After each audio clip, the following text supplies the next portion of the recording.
دعا سنتا ہوں۔ پھر رمضان میں اپنی بیویوں سے ملاقات کر سکتے ہیں، یہ ایک قانون ہم کو معلوم ہوا تھا جو پہلی امتوں میں نہیں تھا۔ سو کر اٹھنے کے بعد کھانا پینا روزے کے زمانے میں اور بیوی سے ملاقات جائز نہیں تھی، لیکن یہ ہمارے لیے خاص انعام ہوا کہ اللہ نے اس کی اجازت دے دی۔ سحری کا وقت بتایا گیا تھا کہ آخر کب تک کہ تم کھا سکتے ہو۔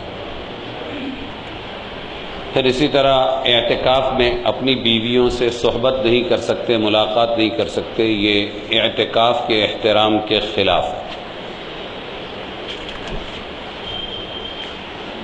اور اپنے مال حرام طریقے پر نہ کھاؤ، یہ آخری حکم تھا گزشتہ تفسیر کی آیت کے ضمن میں، جس کا مضمون تھوڑا سا باقی ہے کہ آپس کے مالوں کو باطل غلط طریقے پر، ناحق طریقے پر نہ کھاؤ اور نہ پہنچاؤ حاکموں تک، یعنی غلط مقدموں سے مال حاصل نہ کرو تاکہ تم لوگوں کے مالوں کو گناہ کے طور پر کھاؤ، حالانکہ تم کو معلوم ہے۔ پھر یہ بتایا تھا کہ مال کے کمانے کا جائز طریقہ، ناجائز طریقہ جو بندے طے کریں، حکومتیں طے کریں، کمیٹیاں طے کریں وہ نہیں، برادریاں طے کریں وہ نہیں، یہ وہی طے کر سکتا ہے جس کو خود مال کی ضرورت نہیں ہے۔ اور ساری مخلوق، ہندو مسلم، ہر برادری کے لوگ اس کے اپنے عیال ہیں اور وہ ان کا خالق و مالک ہے، اور وہ ہے اللہ۔ باقی ہر نظام میں کچھ گڑبڑی ہوگی، طرف داری ہوگی، پارسلیٹی ہوگی۔ ہر قوم، ہر حکومت اپنے مفادات، اپنی قوم کے مفادات کو سامنے رکھ کر مال کمانے کا طریقہ طے کرے گی جو دوسروں کے لیے نقصان دہ ہو سکتا ہے۔ تو اگلی بات ہے کہ دوسری بات قابل غور یہ ہے کہ اس ارشاد خداوندی کے الفاظ عام ہے کہ باطل اور ناجائز طریقے سے کسی کا مال نہ کھاؤ، یہ بتایا ہے۔ اس میں کسی کا مال غصب کر لینا، چھین لینا، چوری، ڈاکہ سب داخل ہے۔ جن میں دوسرے پر ظلم کر کے جبراً مال چھین لیا جاتا ہے، چوری، ڈاکے اور غصب، اور سود، قمار، جوا، رشوت اور تمام فاسد خرید و فروخت، بیوع فاسدہ کا ترجمہ تمام فاسد غلط خرید و فروخت اور فاسد معاملے جو شریعت میں جائز نہیں ہے۔ مال کمانے کے یہ سب طریقے اس میں آ گئے کہ اس طریقے سے مال نہ کھاؤ، چاہے وہ دونوں طرف والوں کے فریقین جسے کہتے ہیں، دونوں طرف والوں کی رضامندی سے کیوں نہ ہو، طریقہ حرام ہے، سسٹم حرام ہے، تو یہ بول کر جائز نہیں ہو جائے گا۔ ارے ہمارا معاہدہ ہے، ایگریمنٹ ہے، جیسے بینکوں کے ہمارے درمیان ہوتا ہے، ایگریمنٹ ہوتا ہے، پھر وہ ضبطی لاتے ہیں، پھر وہ سود در سود کھاتے ہیں، تو یہ ایگریمنٹ ہے ہمارا، تو دونوں کی رضامندی سے ہو، لیکن اگر وہ اللہ کے حکم کے خلاف ہے تو وہ کمائی حرام ہوگی۔ اس بات کو اچھی طرح سمجھو، اس وجہ سے کہ نہیں دونوں فریق راضی ہیں، دونوں کا ایگریمنٹ ہے، یہ بول کر جائز نہیں ہوگا۔ جھوٹ بول کر یا جھوٹی قسم کھا کر کوئی مال حاصل کر لینا، یا ایسی کمائی جس کو شریعت اسلام نے ممنوع قرار دیا ہے، اگرچہ اپنی جان کی محنت ہی سے حاصل کی گئی ہو، وہ سب حرام اور باطل ہے۔ ہر ایک کمائی میں کچھ نہ کچھ محنت تو ہوتی، کسی میں کم کسی میں زیادہ۔ جیسے حلال کمائیوں میں محنت ہے، ایسے چوری میں محنت ہے، ڈاکے میں محنت ہے، کسی کا مال چھین لینے میں محنت ہے۔ اگر کوئی زنا کے ذریعے اپنی آبرو داؤ پہ لگا کر کماتی ہے اس میں محنت ہے. بیچارے جو درمیانی قسم کے ہوتے ہیں مخنث یا ہجڑے، وہ جو بھی کماتے ہیں وہ محنت سے کماتے ہیں. تو صرف محنت یا آپس کی رضامندی یہ دلیل جواز نہیں ہے. یہ دیکھا جائے گا کہ اس نے پیدا کرنے والے نے جو حلال بتایا ہے وہ راستوں سے کمایا ہوا مال حلال ہوگا، اور جو اس نے حرام کہا ہے وہ آپس کی رضامندی ہو تب بھی، اور اس میں کچھ محنت و مشقت ہو تب بھی وہ حرام ہو. ایک متولی صاحب تھے کاغذی پورہ میں، اور بعض متولیوں میں ایسے بھی لوگ تھے جو رات بھر شراب کی بھٹی چلا کر بیچتے تھے شراب. وہیں پر ایک صاحب تھے، وہ متولی تو نہیں تھے لیکن وہ ان کا لاٹری اور جو مٹکے کا بہت بڑا دھندا تھا ان کا. اور بھی کوئی تھے، اور پھر تیسرے صاحب جو تھے وہ کرانہ اسٹور والے تھے. بڑے بوڑھے تھے. بولے ہم بمبئی جا رہے تھے، میں اوپر لیٹا ہوا تھا اور یہ نیچے بات کر رہے تھے، میری کمائی سب سے زیادہ محنت کی ہے اور حلال کی ہے، میں رات بھر جاگتا ہوں، ادھر پولیس کا خطرہ، وہ سب شرابی لوگوں سے لڑنا، پھر ان کو شراب پلانا، نیند قربان کرنا، میری کمائی سب سے زیادہ حلال. وہ سن رہے تھے اوپر. دوسرے نے کہا ارے جوا معمولی چیز نہیں، لاٹری گیا تو پورا گیا، آیا تو کچھ آیا، ہماری کمائی سب سے زیادہ محنت سب سے زیادہ حلال کی. وہ بولے میں اڑی مار کے نیچے آیا، میں نے کہا بھائی تم سب کی حلال کی ہے، ہمارا کرانہ اسٹور ہے، ہماری حرام کی ہے. تو بولنے سے تو کچھ بھی ہوگا لیکن جائز نہیں ہوگا. قرآن کے الفاظ میں اگرچہ صراحت، ایک بات سمجھ میں آئی کہ صرف آپس کی رضامندی سے، ہاں کسبی عورتوں کا، کسب کہتے ہیں کمانا، کمائی والی عورتوں کا بھی کہنا ہے ہماری کمائی کیسے حرام ہو سکتی، سب سے زیادہ تو ہمارا داؤ پہ لگتا ہے، تو حلال نہیں ہو جائے گی.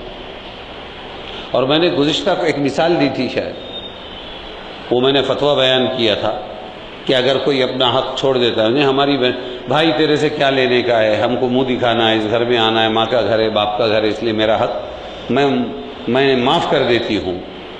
دوسری بھی بول رہی معاف کر دیتی ہوں، چھوٹا بھائی بھی بول رہا معاف، تو کیا وہ معاف ہو جائے گا؟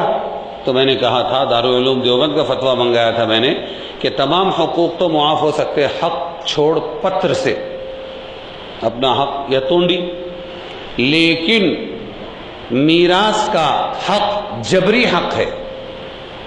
پہلے 4 لوگ ہیں تو 4 ٹکڑے کر اور بہن کے سامنے رکھ دے، یہ تیرا حق ہے، ہزاروں میں ہو لاکھوں میں ہو، بھائی کے سامنے رکھ دے، یہ تیرا حق ہے. اب اس کے بعد وہ چاہے تو اسے استعمال کرے، چاہے تو تجھے واپس کرے، چاہے اس سے باپ کا حج کرائے، اور چاہے اس کو کہیں دان کر دے، کسی مدرسے میں لگائے، بیواؤں پہ لگائے. بات کی بات سمجھو والی میں حق معاف نہیں ہوگا. ہم نے تو 2-3 مرتبہ بولے ان کو، لیکن وہ بولتے کیا لینے کا. معلوم ہے کہ ملنے والا تو ہے نہیں. مولانا یونس صاحب رحمۃ اللہ علیہ فرماتے تھے کہ جب کوئی مرنے لگتا ہے تو کئی لوگوں کو لاتے ہیں، دودھ بھی معاف کراتے ہیں، سب کچھ کراتے ہیں. وہ دولہے کو بھی، بیوی کو لے کے آتے، ارے وہ مر رہا، تیرا مہر، حق مہر جو ہے وہ معاف کر. تو بولتی میں نے معاف کیا. بولے یہ معافی نہیں چلتی، معلوم زندہ تھا تو نہیں دیا، یہ مردہ کیا دینے والا ہے، اس نے معاف کیا. تو ایسا نہیں چلتا، دباؤ کی کوئی چیز نہیں چلتی.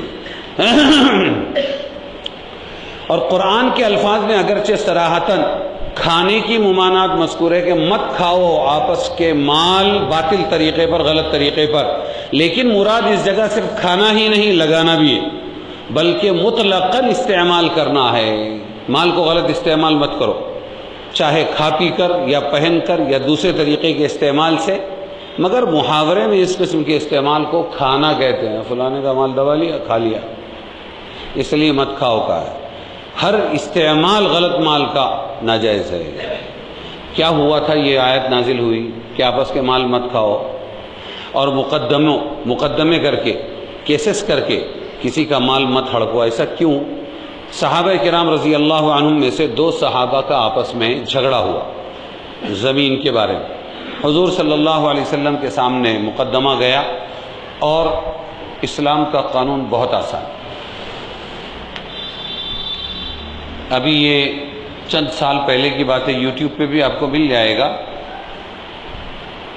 کہ اگر آج کی تاریخ تک کے مقدمے جو پینڈنگ ہیں ہمارے ہر کورٹ میں، نیچے سے اوپر تک، سپریم کورٹ تک، وہ اگر باقی کا روک کر اگر ان کو حل کرنا چاہیں تو 400 سال لگیں گے، ٹھیک نا سر؟ کیونکہ یہ دنیا کا قانون ہے، حل کرنا نہیں ہے، حلال کرنا ہے۔ اور اسلام کا قانون بہت آسان ہے۔ یہ جس ملک کو توڑا ہمارے افغانستان کو، وہاں ملا عمر صاحب تھے، وہ اپنے طلباء کو بلاتے تھے، ان کو سکھاتے تھے اور مسجد میں بھیج دیتے، جاؤ قاضی صاحب، ابو بکر مسجد میں ایک قاضی، وہاں مدینہ مسجد میں ایک قاضی، نورانی مسجد میں ایک قاضی، کوئی دے دے تو کھا لینے کا، ورنہ اپنی محنت مزدوری کرنا، کھانا، اللہ اللہ کرنا اور مقدمہ کرنا۔ تو آدھے گھنٹے میں فیصلہ ہو جاتا تھا، بغیر چوپڑے کے، بغیر لکھا پڑھت کے، بغیر وکیل کے۔ کیا قانون ہے اسلام کا؟ البینۃ علی المدعی والیمین علی من انکر، ختم۔ بھائی اس نے میری گھڑی چرائی ہے، اچھا آپ کے پاس کوئی گواہی ہے؟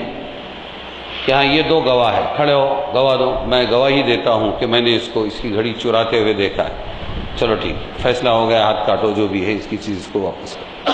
نہیں، میرے پاس گواہی نہیں ہے۔ البینۃ علی المدعی، دعویٰ کرنے والے پر گواہ ہے، اور اگر وہ اس کے پاس گواہی نہیں ہے تو ٹھیک ہے بھائی، تیرے پہ الزام لگا ہے، تو قسم کھا کے کہہ دے اللہ کی کہ میں نے چوری نہیں کی ہے۔ اس نے کہا میں نے قسم کھا کے کہتا ہوں میں نے چوری نہیں کی، جاؤ گھر، چلو ختم ہو گیا کیس۔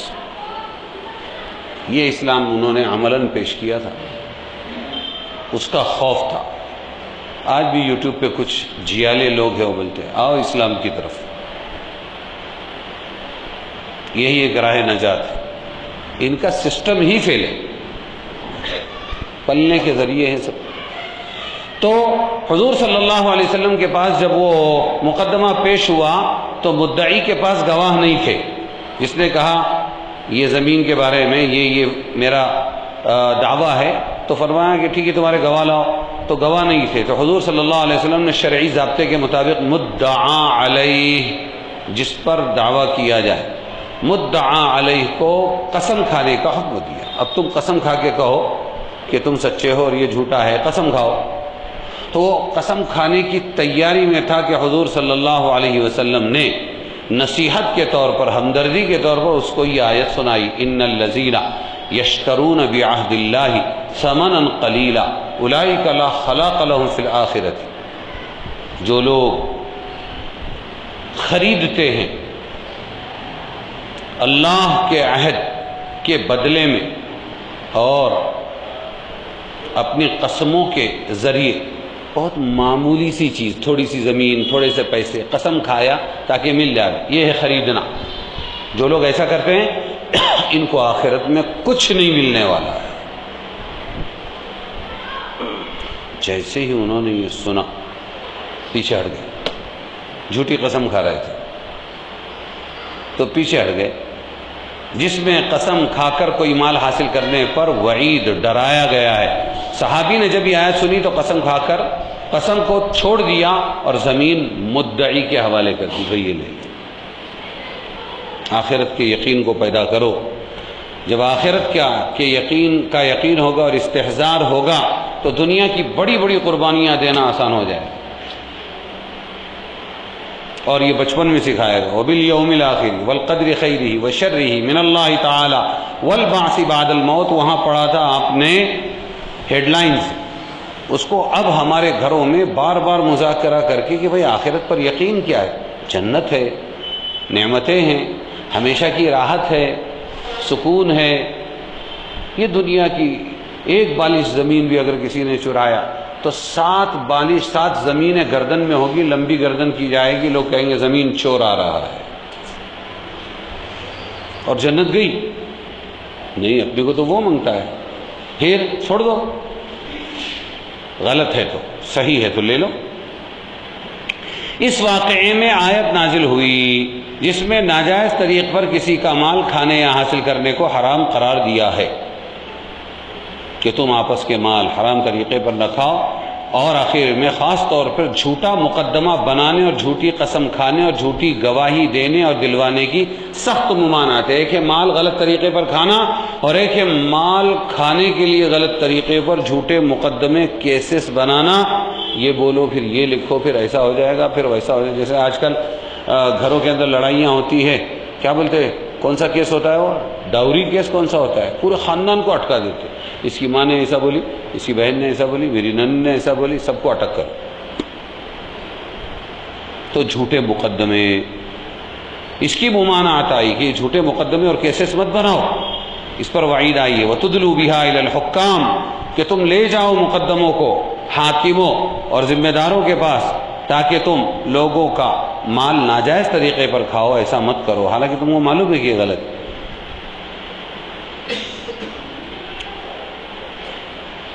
ہاں اگر کسی کو معلوم نہیں ہے اور پھر ایسا ہو گیا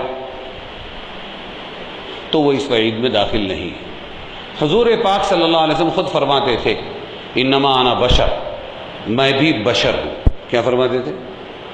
میں بھی بشر ہوں، آدم کی اولاد ہے تمام انبیاء تمام رسول۔ وانتم تختصمون الی، اور تم اپنے مقدمے جھگڑے میرے پاس لاتے ہو۔ وَلَعَلَّ بَعْضُكُمْ أَن يَكُونَ أَلْحَنَ بِحُجَّتِهِ مِن بَعْضٍ، اور بعض چکنی چپڑی باتیں یا یوں کہو رنگ آمیزی میں ماہر ہوتا ہے، بعض لوگ رنگ آمیزی میں ماہر ہوتے ہیں، وہ ایسا بنا کے پیش کرتے ہیں جیسے وکیلوں میں ہوتا ہے، بنا کے پیش کرنا ایک ہنر ہے۔ تو رنگ آمیزی کے ساتھ کوئی اگر پیش کرے اور میں اس سے مطمئن ہو کر اس کے حق میں فیصلہ کر دوں تو یاد رکھو حقیقت حال کو صاحب معاملہ کو خود معلوم ہوتی ہے، اگر حقیقت میں وہ اس کا حق نہیں ہے تو اس کو لینا نہیں چاہیے، کیونکہ اس صورت میں جو کچھ میں اس کو دوں گا وہ جہنم کا ایک ٹکڑا ہوگا، وہ زمین کا ٹکڑا نہیں ہوگا، وہ پیسے نہیں ہوں گے، بلکہ وہ کیا ہوگا جہنم کا ایک ٹکڑا ہوگا، نہیں لینا چاہیے۔ حضور پاک صلی اللہ علیہ وسلم نے فرمایا اگر امام یا قاضی یا امام المسلمین کسی مغالطے کی وجہ سے کوئی فیصلہ کر دے جس میں ایک کا حق دوسرے کو ناجائز طور پر مل رہا ہو تو اس عدالتی فیصلے کی وجہ سے اس کے لیے حلال نہیں ہوگا۔ عدالتی فیصلہ تو نافذ ہو جائے گا، اس پہ عمل بھی کرنا پڑے گا، اس کے خلاف جا نہیں سکتے، وہ دنیا کی عدالت ہو یا اسلامی عدالت ہو وہاں تو اس کو فالو کریں گے، لیکن جس کو معلوم ہے کہ یہ میرا نہیں ہے اس کے لیے یہ ہے کہ مت لے، آخرت گئی اگر لے لیا تو، یہ بتایا گیا۔ مال حلال کی برکات اور حرام کی نحوست کیا ہے؟ حرام سے بچنے، حلال کے حاصل کرنے کے لیے قرآن نے مختلف مقامات میں مختلف عنوانات سے تاکید فرمائی ہے۔ ایک آیت میں اس کی طرف اشارہ کیا ہے کہ انسان کے اعمال و اخلاق میں بہت بڑا دخل حلال کھانے کو ہے۔ کس کو؟ اعمال کیا نہیں کر رہے ہیں کسی کے جسم سے، اور اخلاق کیا ہے، اس کے کیریکٹر کیا ہے، یہ دونوں چیزیں متعلق ہے روزی سے۔ روزی حلال ہے اندر جانے والی تو یہ اچھے ہوں گے ورنہ خراب ہوں گے، اگر اس کا کھانا پینا حلال نہیں تو اس سے اخلاق حمیدہ، اچھے اخلاق اور اعمال صالحہ، اچھے اعمال کا صدور مشکل ہوتا ہے۔ ارشاد ہے یا ایھا الرسل، اے رسولوں، قرآن ہے یہ، اے رسولوں کلوا من الطیبات، پاکیزہ حلال چیزوں سے کھاؤ، اس کے بعد فوراً ہے وَاعْمَلُوا صَالِحًا، اور اچھے عمل کرو۔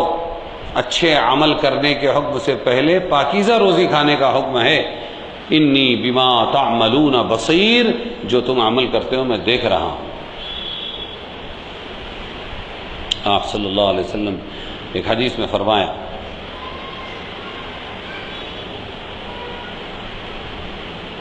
یہ حکم اگرچہ انبیاء کو ہے کہ اے رسولو پاکیزہ کھاؤ، یہ سب مسلمانوں کے لیے ہے۔ یہ اس حدیث کے آخر میں آپ نے فرمایا حرام مال کھانے والے کی دعا قبول نہیں ہوتی۔ بہت سے آدمی عبادت وغیرہ میں مشقت اٹھاتے ہیں، پھر اللہ تعالیٰ کے سامنے ہاتھ پھیلا کر خوب دعائیں کرتے ہیں یا رب یا رب یا رب، مگر کھانا ان کا حرام، پینا ان کا حرام، لباس ان کا حرام، تو ان کی یہ دعا کہاں سے قبول ہوگی؟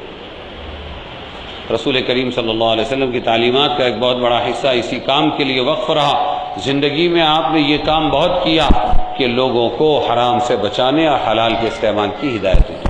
ایک حدیث میں ارشاد ہے جس شخص نے حلال کھایا اور سنت کے مطابق، بہت آسان ہے، دیکھو، حلال کھایا اور سنت کے مطابق عمل کیا اور لوگ اس کی تکلیفوں سے محفوظ رہے، بس 3 کام ہو گئے۔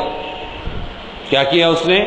ایک تو کھانے میں ہمیشہ حلال کی فکر کی، اور دوسرے بعض بینک کے سسٹم چلانے والوں سے ہم ملے، قریب کے تھے ہم، لیکن پتہ چلا کہ وہ جاتے تو ہے، وہ دنیا کی ان کی مجبوری، لیکن کبھی ایک چائے، ایک پانی، ایک گلاس پانی بھی انہوں نے بینک کا نہیں پیا، انہوں نے اس کا لحاظ کیا۔ تو ہم نے ان کی زندگی میں خیر دیکھا، عمل دیکھے، ایمانداری دیکھی۔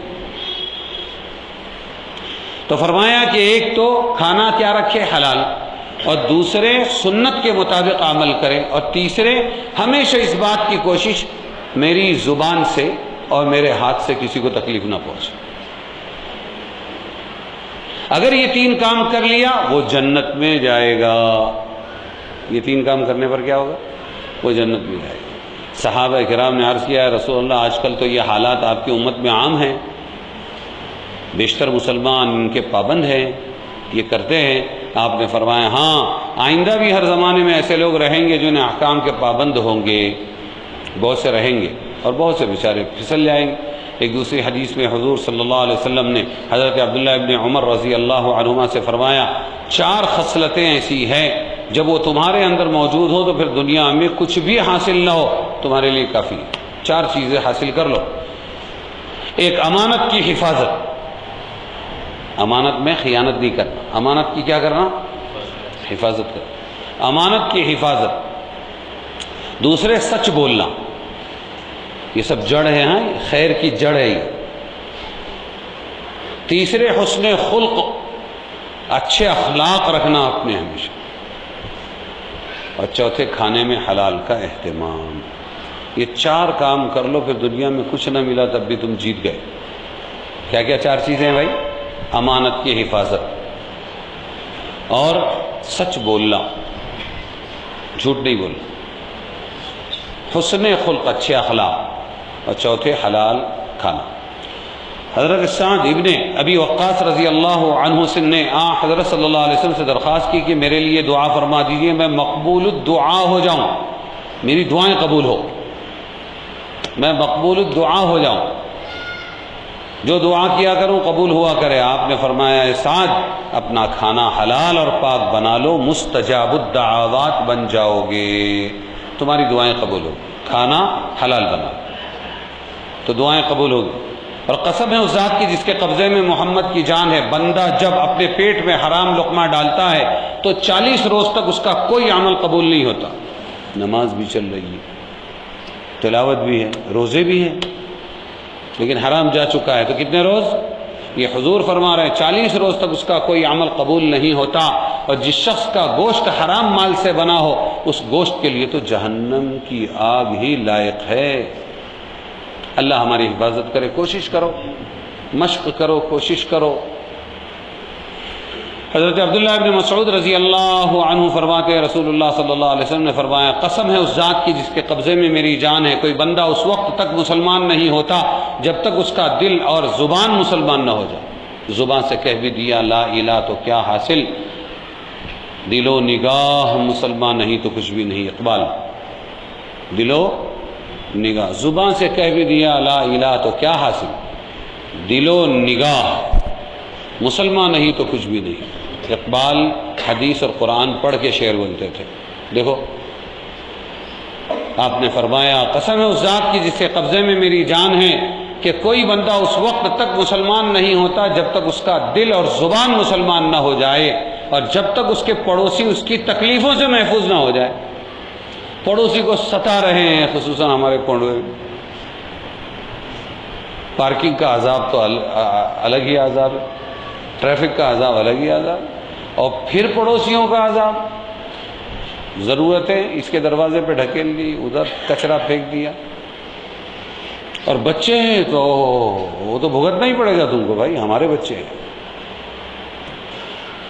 تو فرمایا جب تک اس کے پڑوسی اس کی تکلیفوں سے محفوظ نہ ہو جائیں، اور جب کوئی بندہ مال حرام کھاتا ہے پھر اس کو صدقہ کرتا ہے تو وہ قبول نہیں ہوتا، اور اگر اس میں سے خرچ کرتا ہے تو برکت نہیں ہوتی، اور اگر اس کو اپنے وارثوں کے لیے چھوڑ جاتا ہے تو وہ جہنم کی طرف جانے کے لیے اس کا توشہ ہوتا ہے۔ بے شک اللہ تعالیٰ بری چیز سے برے عمل کو نہیں دھوتے، بری چیز سے برے عمل کو نہیں دھوتے، ہاں اچھے عمل سے برے عمل کو دھوتے ہیں۔ اس لیے برے عملوں کے بعد اچھے اعمال کرتے رہنا چاہیے، توبہ کرتے رہنا چاہیے۔ قیامت کے دن 5 سوالات ہوں گے۔ ما تزال قدم عبد یوم القیامت حتی یسأل عن 4۔ قیامت کے روز محشر میں کوئی بندہ اپنی جگہ سے سرک نہ سکے گا جب تک کہ اس سے 4 سوالوں کا جواب نہ لیا جائے۔ ایک یہ کہ اس نے اپنی عمر کس کام میں لگائی، آج جواب دو۔ آپ کی عمر کن کاموں میں لگی؟ 2، اس نے اپنی عمر کس کام میں فنا کی؟ دوسرے یہ کہ اپنی جوانی کس کام میں استعمال کی؟ خواہشات میں استعمال کی یا جوانی عبادتوں میں استعمال کی، دعوتوں میں استعمال کی؟ تیسرے کہ اپنا مال کہاں سے کمایا، بتاؤ آج کہاں کہاں سے مال کمایا؟ اور چوتھے یہ کہ کہاں خرچ کیا مال، بتانا پڑے گا وہاں سے۔ اس سے پہلے قدم ہٹیں گے نہیں، جواب دو۔ اور یہ کہ اپنے علم پر کہاں تک عمل کیا کہ خالی معلومات تھی آپ کے پاس، عمل نہیں تھا۔ حضرت عبداللہ ابن عمر رضی اللہ عنہ فرماتے ہیں کہ رسول کریم صلی اللہ علیہ وسلم نے ایک مرتبہ خطبہ دیا جس میں فرمایا، اے جماعت مہاجرین، یہ جو مکہ سے مدینہ گئے تھے ان کو مہاجر کہتے تھے، اے مہاجرین کی جماعت، 5 خصلتیں ہیں جن کے متعلق میں اللہ تعالیٰ سے پناہ مانگتا ہوں، 5 عادتیں ہیں کہ وہ تمہارے اندر پیدا ہو جائے، وہ نہیں پیدا ہونا چاہیے تمہارے اندر۔ ایک یہ کہ جب کسی قوم میں بے حیائی پھیلتی، بہت غور سے سنو اس، اور ہو سکے تو اس کو اپنے گھر میں لگاؤ تاکہ بار بار نظر پڑے اور سناؤ گھر والوں۔ جب کسی قوم میں بے حیائی پھیلتی ہے تو ان پر طاعون اور وبائیں اور ایسے نئی بیماریاں مسلط کر دیے جاتے ہیں جو ان کے آبا و اجداد نے سنے بھی نہیں تھے۔ بے حیائی کیا؟ ننگا پن، بے پردگی، بغیر اوڑھنی کے، کم کپڑوں کے ساتھ رہنا، کوئی تمیز نہیں، یہ محرم ہے اس کے سامنے آنا چاہیے، یہ غیر محرم ہے اس کے سامنے نہیں آنا چاہیے۔ بازاروں میں بنداز گھومنا عورتوں کا، اور مردوں کا بھی بے حیائی کے ساتھ میں عورتوں سے بات کرنا، ملاقات کرنا، بے حیائی دونوں طرف۔ جب کسی قوم میں بے حیائی پھیلتی ہے تو ان پر طاعون اور وبائیں، طاعون پلیگ ہی بولتے ہیں نا، اور وبائیں یعنی مصیبتیں اور ایسی نئی بیماریاں مسلط کر دی جاتی ہیں جو ان کے باپ دادا نے سنے بھی نہ تھے، کبھی سنی نہیں تھی۔ یہ بے حیائی کی وجہ سے مصیبتیں، بیماری۔ دوسرے، جب کسی قوم میں ناپ تول کے اندر کمی کرنے کا مرض پیدا ہو جاتا ہے تو ان پر قحط اور گرانی اور مشقت و محنت اور حکام کی مظالم مسلط کر دیے جاتے ہیں۔ ناپ تول میں کمی، ڈنڈی مارنا، ناپ تول میں کمی، جب یہ پیدا ہو جائے تو ان پر قحط آتا ہے۔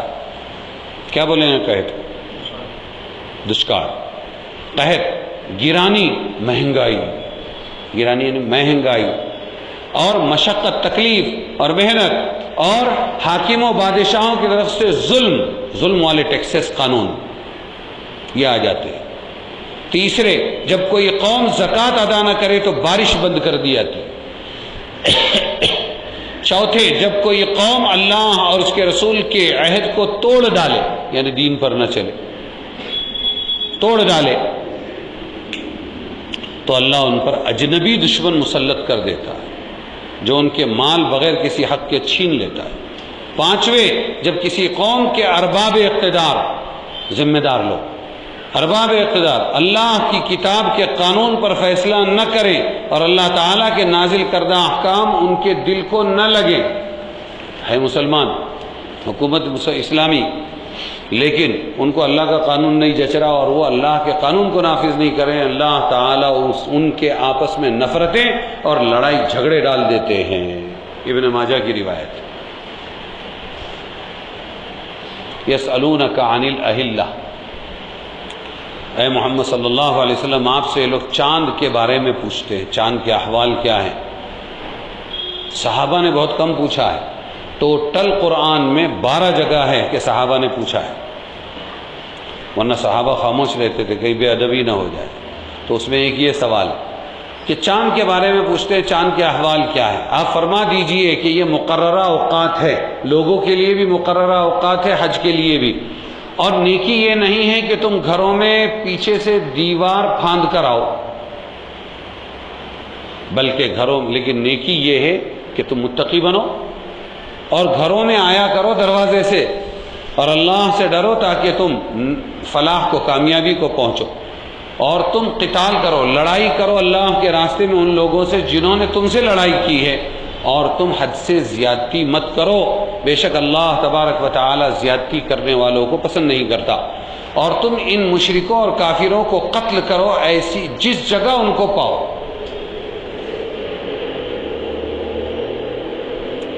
وَأَخْرِجُوهُمْ، اور ان کو نکالو اس جگہ سے جہاں سے انہوں نے تم کو نکالا. مکہ سے نکالا تھا، تم مکہ سے نکالو. اور فتنہ یہ قتل سے زیادہ سخت ہے، اور تم ان سے لڑائی مت کرو مسجد حرام کے پاس یہاں تک کہ وہی تم سے لڑ پڑیں. اگر وہ تم سے لڑائی کریں تو پھر ان کو قتل کرو. اسی طرح بدلہ ہے کافروں کا. یہ قرآن کی آیت کا ترجمہ تھا. پہلے لیس البر کے تحت بیان ہو چکا کہ سورہ بقرہ تک ابواب البر، نیکیوں کے بیانات ہوں گے جو احکام شرعیہ پر مشتمل. پہلا حکم اس میں قصاص کا، دوسرا وصیت کا، تیسرا روزے کا، چوتھا متعلقہ مسائل، پانچواں اعتکاف کا، چھٹا مال حرام سے بچنے کا. اب یہ مذکور الصدر جو آیتیں ہیں اس میں حج اور جہاد کے احکام بیان کیے جا رہے ہیں. یہ سب ابواب بر ہے. اہلہ یسألونک عن الاہلہ، یہ آپ سے پوچھتے ہیں چاند کے بارے میں. اہلہ جمع ہے ہلال کی. قمری مہینے کے ابتدائی چند راتوں کے چاند کو ہلال کہا جاتا ہے. جو شروع کا چاند ہوتا ہے چھوٹا چھوٹا پھر بڑا ہوتا ہے، تو وہ ابتدائی چند راتوں کا جو باریک باریک چاند ہوتا ہے اس کا نام ہے ہلال، اور ہلال کی جمع ہے اہلہ. یہ آپ سے چاندوں کے بارے میں پوچھتے ہیں، اس کے احوال کے بارے میں، چھوٹا کیوں ہوتا ہے، بڑا کیوں ہوتا ہے، چاند جب ادھر ہو تو کیا ہوتا ہے، ادھر ہو تو کیا ہوتا ہے. پیام عیش و مسرت ہمیں سناتا ہے، ہلال عید ہماری ہنسی اڑاتا ہے. اقبال کا شعر ہے غریبوں کی ترجمانی میں. تو اہلہ چاند کو، ابتدائی راتوں کے چاند کو ہلال کہا جاتا ہے. مواقیت فرما دیجئے کہ یہ اوقات مقررہ ہے لوگوں کے لیے بھی اور حج کے لیے بھی. مواقیت میقات کی جمع ہے جس کے معنی مطلق وقت یا منتہی وقت کے ہے. وقت مواقیت کا مطلب وقت.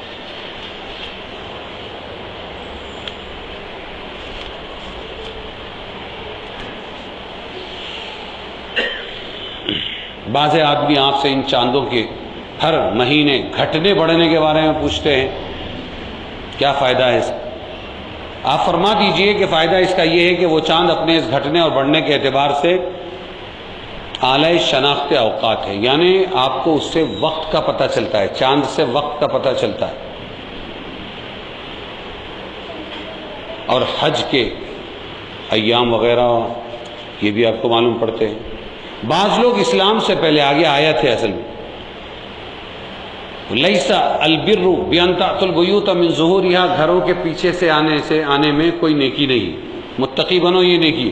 بعض لوگ اسلام سے پہلے اگر حج کا احرام باندھنے کے بعد کسی ضرورت سے گھر جانا چاہتے تھے، ابھی نکلے ہیں 4 دن پہلے، 8 دن پہلے، 10 دن پہلے، لیکن کچھ کام یاد آ گیا ہے، اب احرام باندھ لیا ہے، اب جا رہے ہیں مکہ کی طرف، اور یاد آیا کہ گھر جانا ہے کسی کام سے ابھی، تو کیسے جائیں گے؟ ارے اب تو احرام باندھ لیا، پھر ابھی تو فرمایا کہ گھر جانا چاہتے تھے تو دروازے سے جانا ممنوع سمجھتے تھے کہ نہیں، اب دروازے سے جانا پروہیبیٹیڈ ہے، ممنوع، نہیں جا سکتے. کیوں؟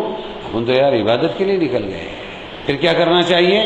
اس لیے وہ پیچھے کی دیوار میں سوراخ کرتے تھے، گھر کی پیچھے کی دیوار میں سوراخ کرتے تھے، اور وہ گھر کے پیچھے کی دیوار سے کھول بنا کر، سوراخ بنا کر اس سے گھر میں جاتے، اپنی ضرورت پوری کرتے جو بھی ہوتی، اور پھر اس کے بعد میں واپس آ کے اپنی اپنے حج کے سفر پہ نکل جاتے تھے اور اس عمل کو بہت فضیلت سمجھتے تھے. ہم نے حج کا احرام کا احترام کیا. احرام کا کیا کیا ہم نے؟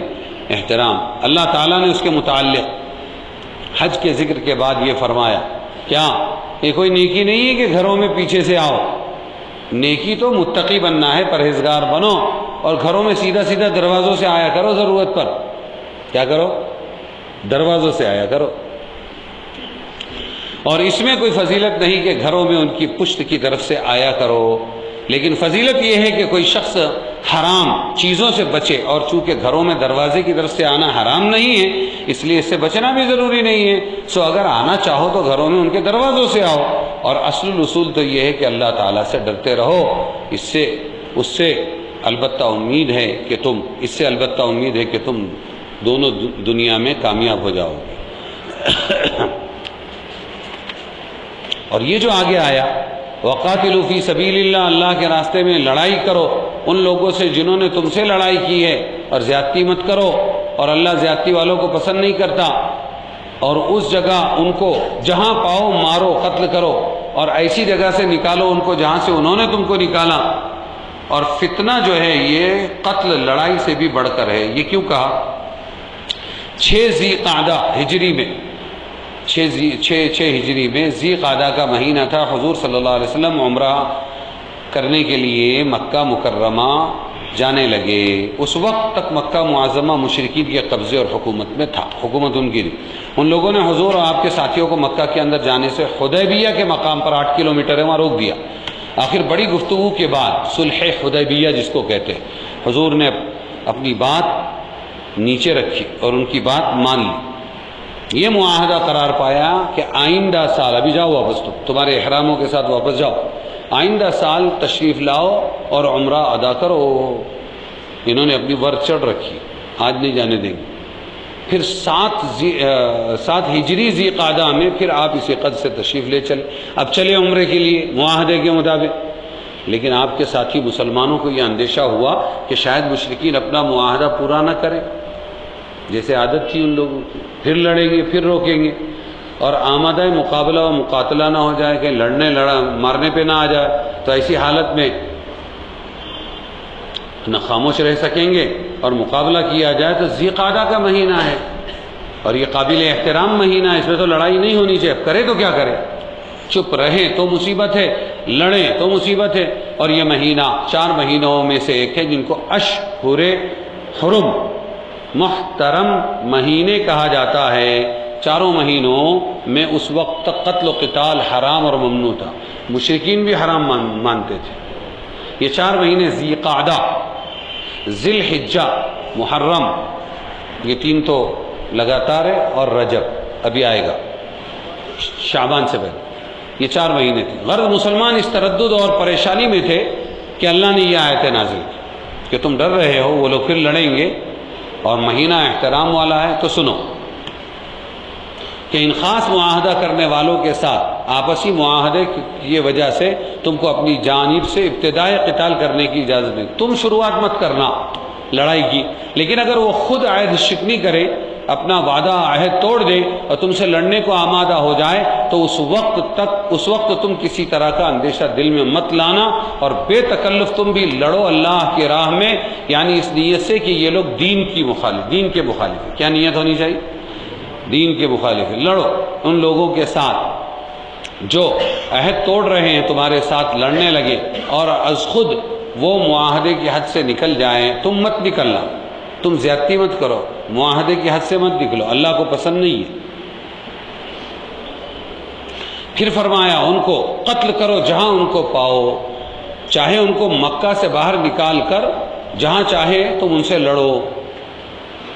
انہوں نے تم کو تنگ کر کے اور تکلیفیں دے کر مکہ سے نکلنے پر مجبور کیا تھا. انہوں نے کیا کیا تھا؟ تم کو نکالا تھا مکہ سے اور ہجرت کرنے پر مجبور کیا، اور تمہارے اس قتل و اخراج کے بعد بھی عقلاً الزام نہیں اب تم لڑو گے. جیسے کچھ غیر مسلم تو باقاعدہ مسلمانوں سے زیادہ قرآن پڑھتے ہیں، اور پھر کچھ بیچارے مستشرقین، ایسے مسلمان جو ان سے متاثر ہوتے ہیں،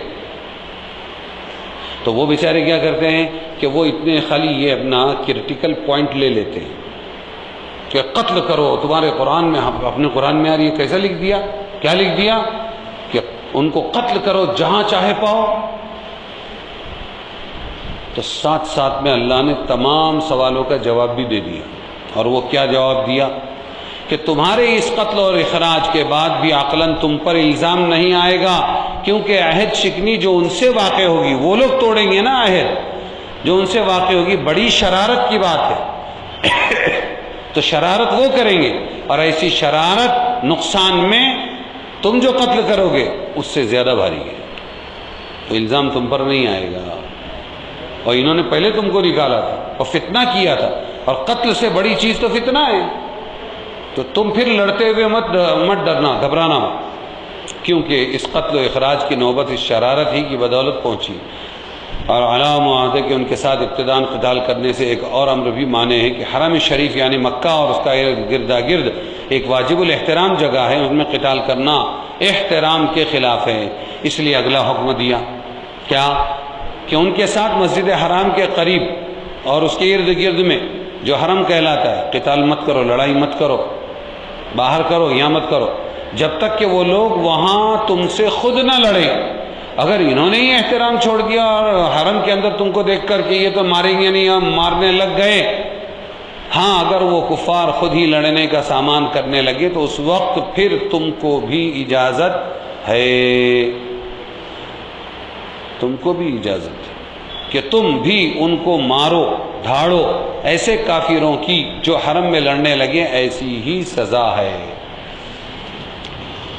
تو یہ کوئی بولنے کی ضرورت نہیں ہے کہ اپنی جان اور اپنی ماں, اپنے مال اور اپنی عزت کی حفاظت ہر انسان پر فرض ہے تو مسلمان پر کیوں فرض نہیں.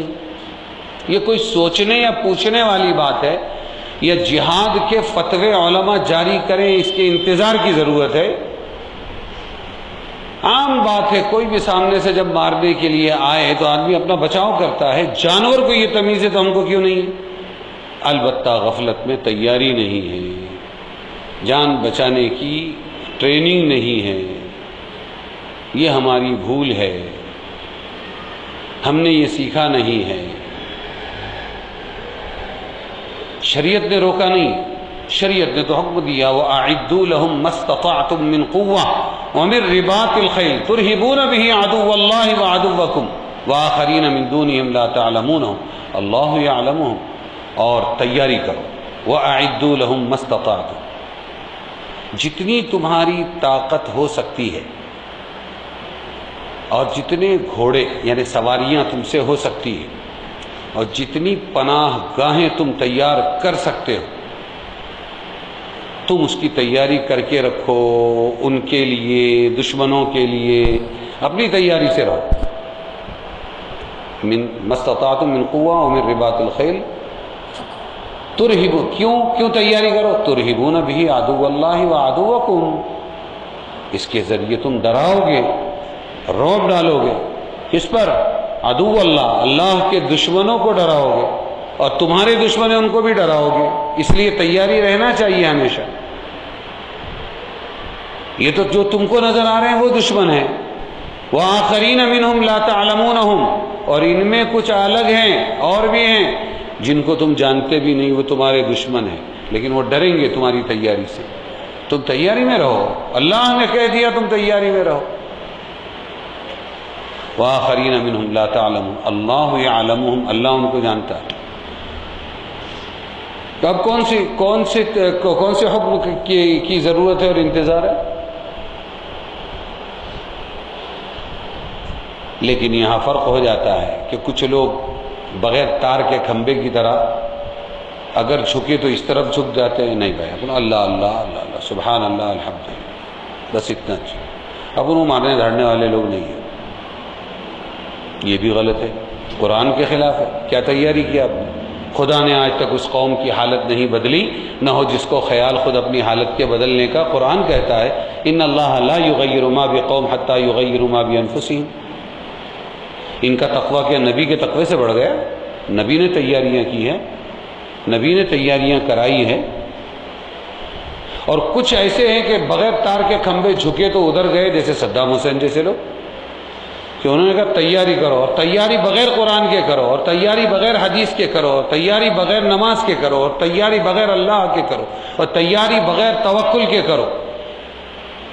اسی کا یہ نعرہ تھا باس پارٹی کا کہ یہ قرآن اونٹوں کے زمانے کا ہے، یہ راکٹ کے زمانے میں تمہارا ساتھ نہیں دے سکتا، اس پر نہیں چل سکتے۔ تو وہ صرف تیاری میں لگے، اسلحوں کی وہ بھی غلط، اور کچھ لوگ عبادتوں کی تیاری میں لگے، اور ایک طبقہ، اکثریت کا طبقہ تو وہ ہے نہ خدا ہی ملا، نہ وصال صنم، نہ ادھر کے رہے نہ ادھر کے رہے، نہ ان کو اللہ رسول معلوم ہے نہ ان کو اسلحہ معلوم ہے دین کے لیے اٹھانا۔ تو پھر گاجر مولی کی طرح نہیں کاٹے جائیں گے تو پھر کیا ہوگا؟ اب بھی ہوش نہیں۔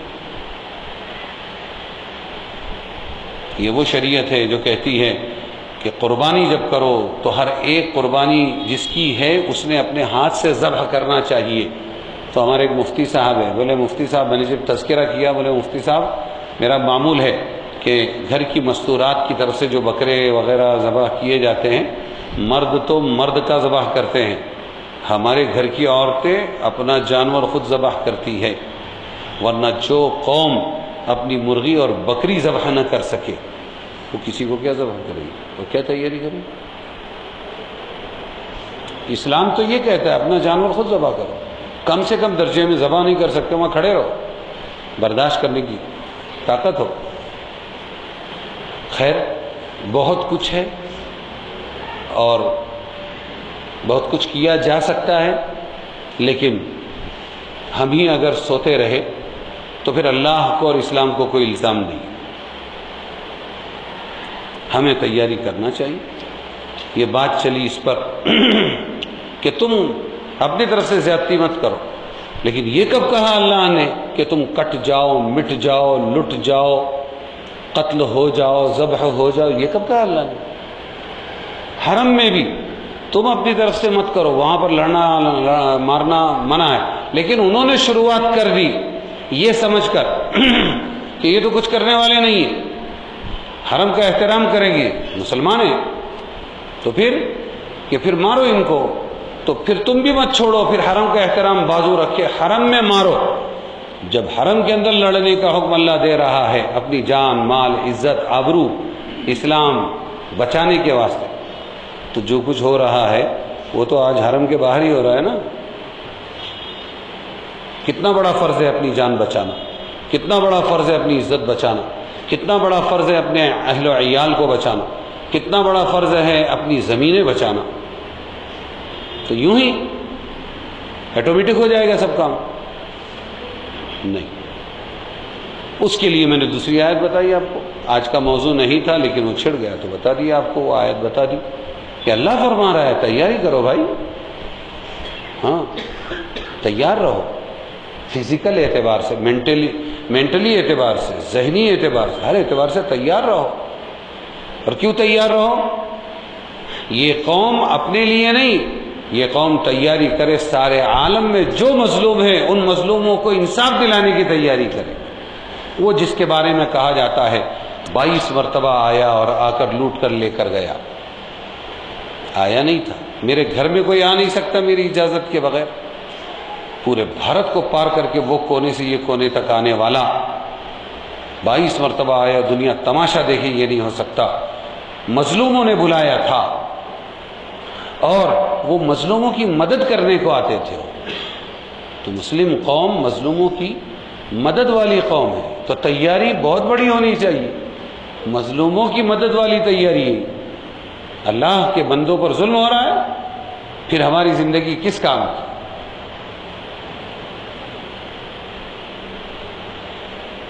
جو کچھ مضامین یہاں سنتے ہو اس کا کچھ نہ کچھ خلاصہ اپنے گھروں میں بھی بیان کرتے رہنا چاہیے۔